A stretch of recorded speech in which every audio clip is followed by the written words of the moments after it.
மாமா மாமா சனி மாமா நீயா மக்களுக்கு தாய் மாமா. சரி, இந்த மாமா எப்படி இருந்துச்சுன்னு பார்த்துப்போம்.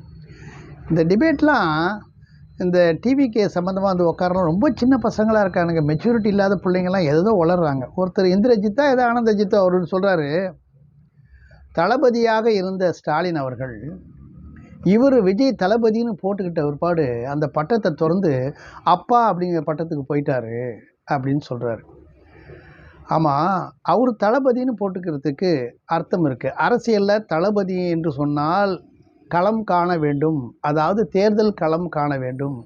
எத்தனை தேர்தல் களங்களை அவர் கண்டிருக்கிறார், அவரும் நின்று இருக்கிறார், மற்றவர்களுக்கும் துணை புரிந்திருக்கிறார், பிரச்சாரம் செய்திருக்கிறார், வியூகம் வகுத்திருக்கிறார். உங்களால் ஒரு தேர்தல் களம் கூட பார்க்காம எப்படி தளபதி போட்டுக்கிட்டாருன்னு தெரியல. தளபதி போட்டுக்கிட்டாராம், உடனே அவர் அப்பான்னு போயிட்டாராம். உங்களால் தளபதின்னு போட்டுக்கிட்டாரு, அதோடு நின்னாரா? அடுத்தது மாமான்னு ஒன்று போகிறாரு. உங்கள் வீட்டில் சகோதரனாக அவர் பேசும்போது பார்த்தீங்கன்னா முதல்ல 2 வரி ஒழுங்காக பேசுவார், அதுக்கப்புறம் தொண்டை உடஞ்சி கம்மறோம் அப்படின்னு கிளைமேக்ஸில் கத்துற மாதிரி, உங்கள் வீட்டில் ஒரு சகோதரனாக, உங்களுக்கு அண்ணன் தம்பியாக, உங்கள் வீட்டு குழந்தைகளுக்கு தாய் மாமனாக அப்படின்னு ஒரு ஒரு ஒரு எம்பசைஸ் பண்ணி சொல்கிறது. அப்போ உடனே கை தட்டுவானுங்கன்னு.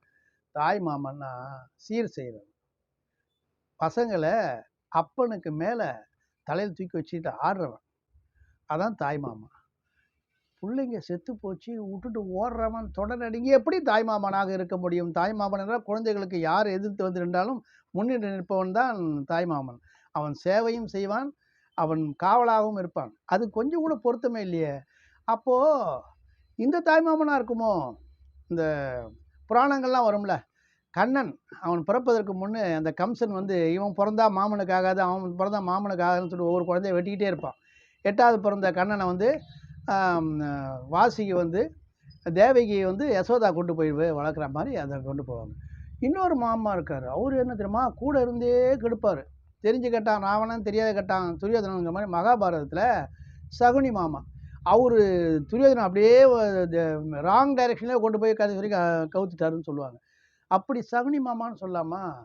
வேணாம், சனி மாமாங்க. ஏன்னா இவர் வந்து சனிக்கிழமை தானே வந்தார், அதுவும் இல்லாமல் போடுற இடங்கள்லாம் இறந்தாங்களா, அதனால் எல்லாம் சாவு கிராக்கின்னு திட்ட ஆரம்பிச்சிட்டாங்க. அதனால் சனி மாமா அப்படின்னு சொல்லி போட்டு அந்த பாட்டை ஆரம்பிக்கலாம்.